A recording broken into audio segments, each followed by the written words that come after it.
Hi, hello everyone, and welcome to this week's pet pairing video. I'm going to start doing my makeup and then we can continue chatting, grabbing my Inglot eyeshadow base as usual to prime my eyelids.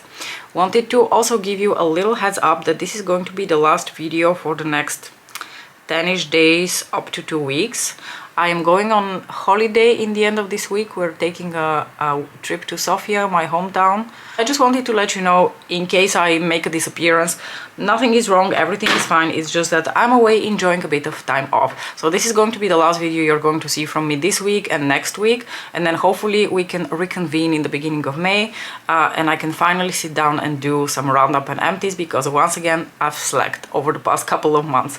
I'm going to take the Prada foundation in the shade LN5, just to remind you in case you have already forgotten about it, because it's been a few weeks since I've done one of those pet pairing videos. But we are currently running like a series within the series. I am doing green inspired looks using My Pat McGrath palettes. So today's look is also going to feature a green look, and as you've already seen from the thumbnail, it's going to feature Petalmorphosis and Nocturnal Nirvana.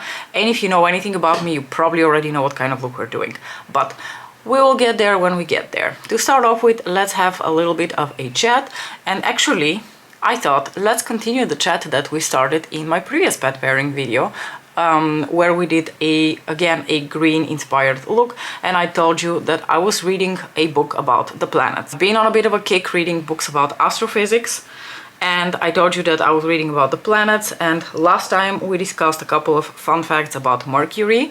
And when I ended the video, I told you that I was really looking forward to talking about Venus, because Venus is my favorite planet in the solar system, because she's freaking bonkers. So let's talk about Venus. I'm taking the Dior Forever Skin Correct in the shade 1N to conceal under my eyes. So Venus is one of the brightest objects in the solar system. Don't quote me on it, but I think it may be actually the second brightest object in the solar system, besides the sun itself. And like, the sun is a freaking star, so imagine how bright Venus is if it is the second brightest object besides the sun.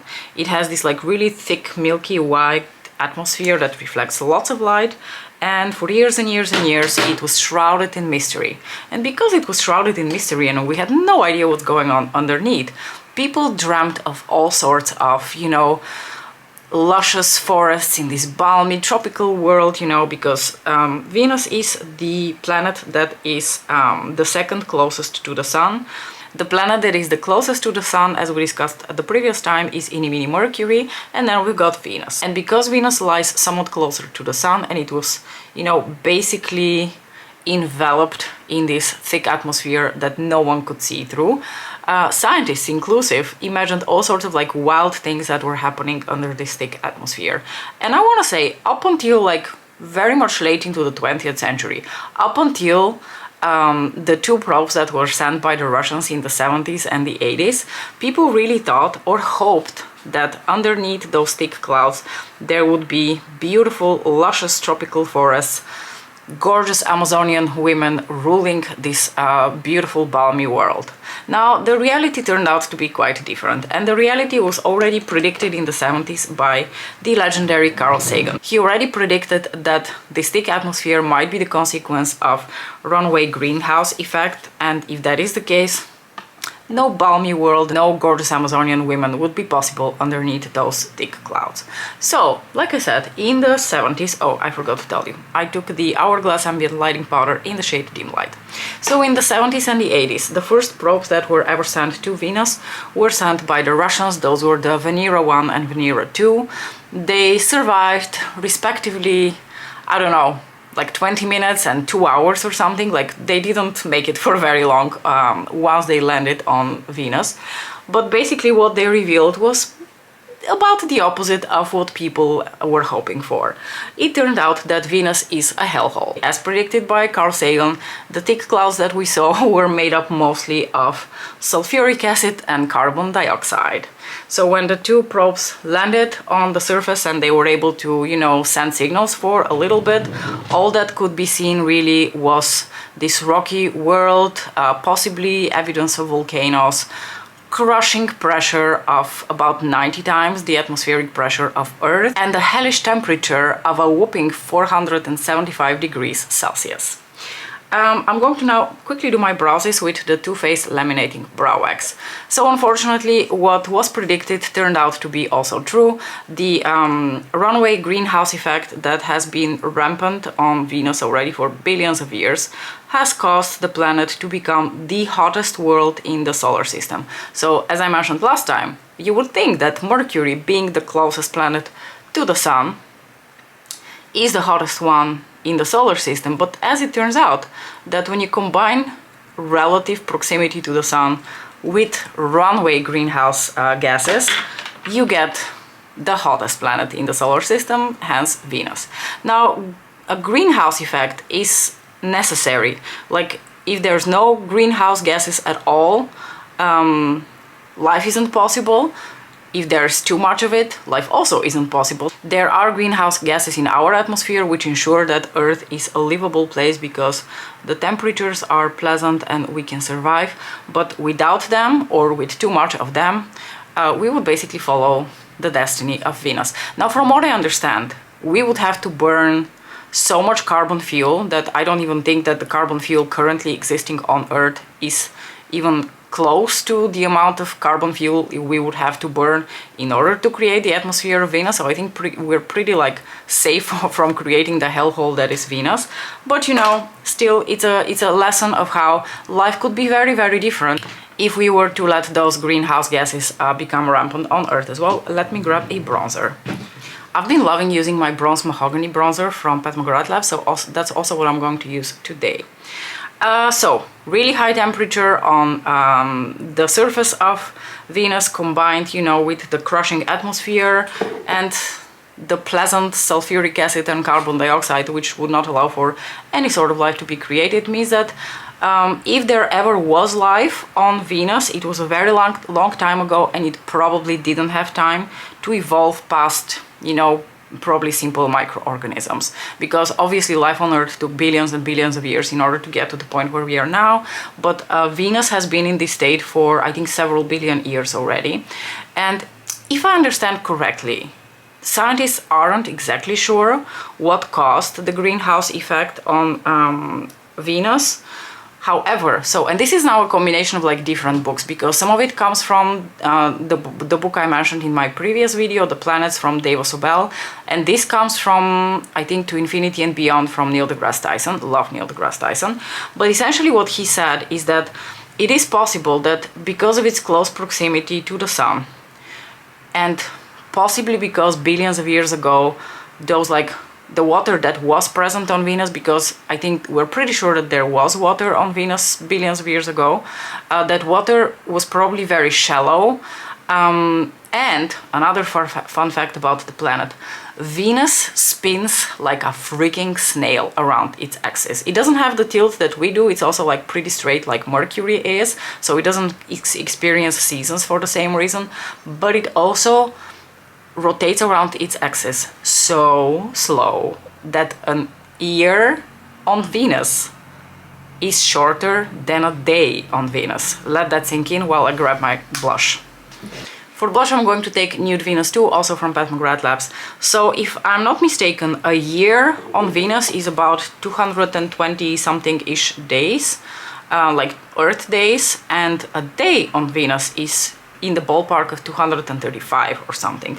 And then it takes like 117 days from day to night to change. So it spins like a freaking snail around its axis. And it is basically, yeah, so let's go back to that, because that's, okay, so that's my speculation here, okay. It could be that I'm totally wrong, but so the theory is, or like I am imagining that because it spins so slowly, so it is exposed to the Sun for a really long period of time when it's daytime, possibly whatever like water and like oceans it housed evaporated. And I found it very interesting. That's something that Neil deGrasse Tyson said in his book To Infinity and Beyond, that he said that the biggest offender in creating greenhouse effects is not really carbon dioxide itself, it's water vapor. So once water vapor like starts to accumulate in the atmosphere, and then it's hit by high energy particles coming from the Sun, the the hydrogen and the oxygen becomes disentangled, well, not disentangled, like split from each other, and then hydrogen, which is very volatile, just like goes into outer space, and oxygen became trapped with carbon on the atmosphere of Venus to create so much carbon dioxide. So from what I understood from Neil deGrasse Tyson's book, it was water vapor possibly that created this runaway greenhouse effect on the atmosphere of Venus. Because other than that, Venus is really quite similar to Earth in terms of its like size, for example. So they're both like terrestrial worlds, so they're both part of the rocky planets in the solar system. You have, you know, the 4 rocky planets, Mercury, Venus, Earth, and Mars, the 2 gas giants, Jupiter and Saturn, and the ice giants, Neptune and Uranus. In completely unrelated news, yesterday I went to store and they already had the new YSL highlighters on display. I'm taking Golden Nectar by Pat McGrath Labs. And oh my gosh, do they feel so incredibly nice, those highlighters. They're not a powder, they're some sort of a cream to powder. They remind me a little bit of like the putty texture that the Gucci highlighters have. But yeah, they're really, really gorgeous. And the only reason I restricted myself and I didn't get one, even though they were 25% off yesterday, was the fact that I already have so many gorgeous highlighters, and I thought to myself, Mariam, you already have like 20 absolutely beautiful highlighters. You really don't need another ginormous highlighter in your collection. But it was hard because they feel so incredibly beautiful. And shall we get started on the eye look now? I'm going to take the beautiful Petal Morphosis palette and I'm going to repeat something that I also did in my week of Petal Morphosis. I'm going to take the absolutely beautiful Nocturnal Bloom here and I'm going to use that as a lid shade. So I'm just going to take a little bit of this shade right here and start applying it in the base of my lashes. And then I'm going to start to bring it up a little bit. But I'm going to try to keep it very, very, you know, incremental because things can get out of hand with this shade really quickly. So I'm just going to start, you know, applying a little bit, blending out, and so on and so forth. And we can go on to, you know, talking a little bit more about Venus. So, like I said, because there is so much sulfur in the atmosphere of Venus, and because the sun basically almost never really fully sets, a day on Venus pretty much always looks like, you know, those movies that have like really low lighting and a very strong yellow filter. It seems like that's how, you know, things would look like to the human eye if you were to ever land on the surface of Venus, which probably wouldn't be recommended. So what other fun facts? Okay, this one is a little bit more recent, but I don't know if you guys remember it. I remember it because it was not that long ago, like around 2020 or 2021. There was this news piece that scientists have found traces or evidence for life on Venus. And again, I want to make it very clear, when we're talking about life on Venus or like any other planet, I think scientists are hoping to at the very least be able to find microorganisms. The thing is, once you go up through the atmosphere of Venus, once, you know, the sulfuric acid and carbon dioxide become a bit more diluted and the temperature and the pressure drop a little bit, somewhere very much, you know, up in the atmosphere, the temperature ranges between 30 and 70 degrees Celsius, which would technically allow for life forms. Like there are microorganisms on Earth, like exthermophiles, which can withstand temperatures up to like 95 degrees Celsius. Considering now if I want to put a little bit of Lunar Nectar to blend through my crease, or I just want to keep it to the green shade. It's a tough choice. You know what, let's just keep it fully green. I'm just going to start bringing up Nocturnal Bloom a little bit through my crease, just like I did last time.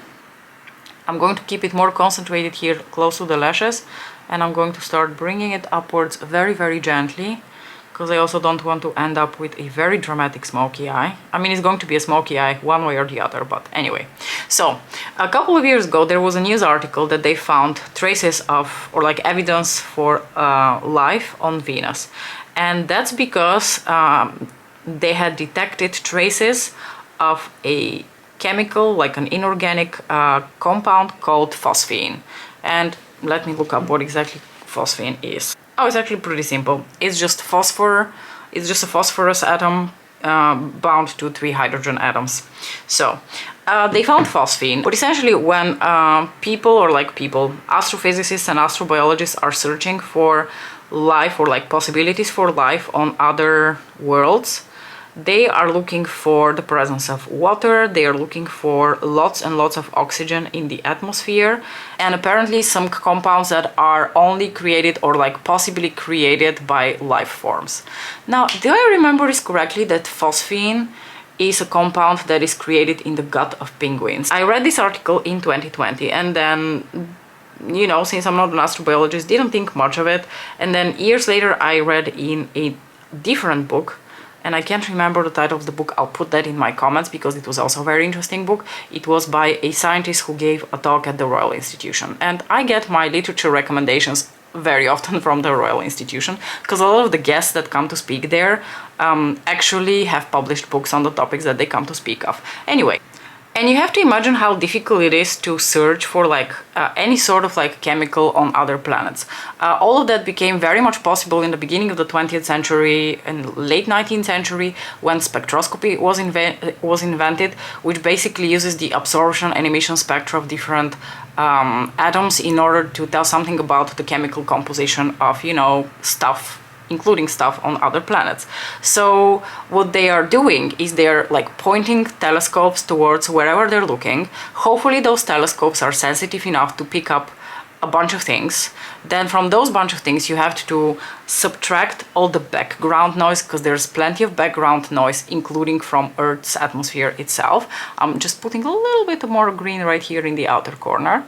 And then by probably using a bunch of very complicated math, they are able to tell something about, you know, probably the most present compounds in the atmosphere of other planets.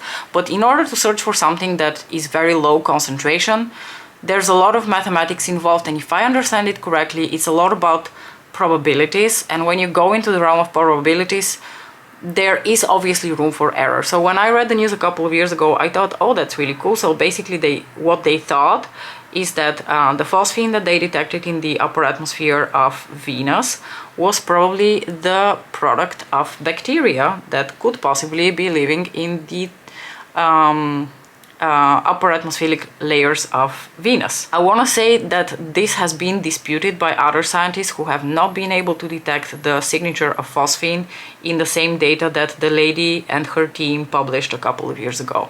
So it remains a little bit of a question mark whether phosphine was in fact detected on the atmosphere of Venus, and whether indeed there are microorganisms living there. But there was one other strange thing. Let me grab glitter glue. I'm going to take a bit of my NYX glitter glue. But apparently, besides the phosphine, there are also these like patches in the atmosphere of Venus which look black. And one of the running, you know, maybe possibly wild hypothesis is that these like black clouds, which seem to be really resistant to UV radiation, are some sort of a bacterial life form that has developed like a very thick shell. But let me tell you what kind of funs we're doing next. Probably you already saw it coming. But I'm going to take Nocturnal Nirvana, and I'm going to take my beloved VR Emerald here, just on my finger, and I'm going to layer it over the delicious Nocturnal Bloom shade, because green on green makes me happy. So here we go. Oh, this shade is so pretty. Every time I haven't used VR Emerald for a while and then I put it on my lids, I have to gasp at how beautiful and reflective it is.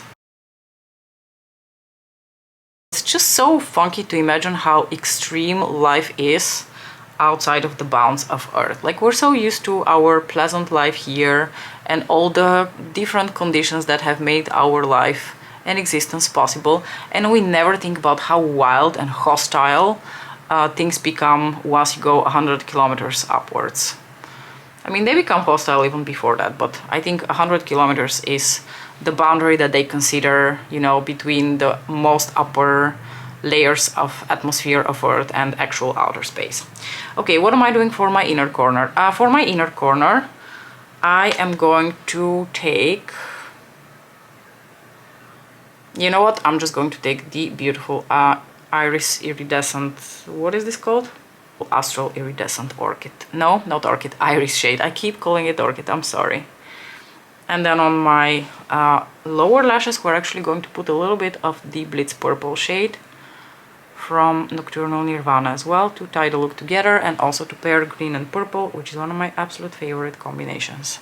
I feel like this is just not bright enough. You know, I'm going to mix a little bit also of this shade here, the shade that I forgot the name of already, Divine Dawn. I'm going to mix in a little bit of Divine Dawn with the iridescent iris shade, just to brighten it up slightly.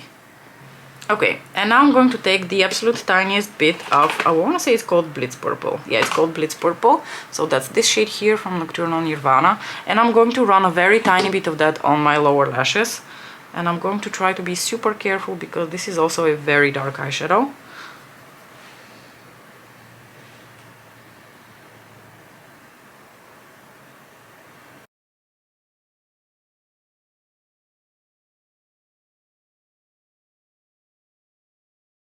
Quick sparkle moment, although I think most of you know how VR Emerald looks under artificial lighting. It looks absolutely freaking beautiful.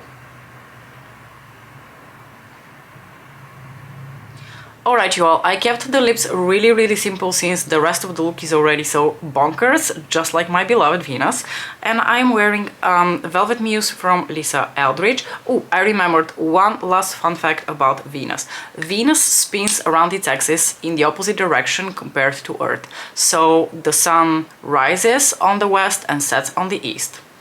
And from here onwards, I'd like to tell you that you should lower your expectations, because I know a lot about my beloved Venus because she's bonkers and I adore her, but I don't actually know that much about all the other planets. So from here onwards, lower your expectations when it comes to fun facts about the rest of the planets in the solar system. Anyway, I hope that you enjoyed this super random video where we did a green eyeshadow look and, you know, talked about my beloved crazy Venus.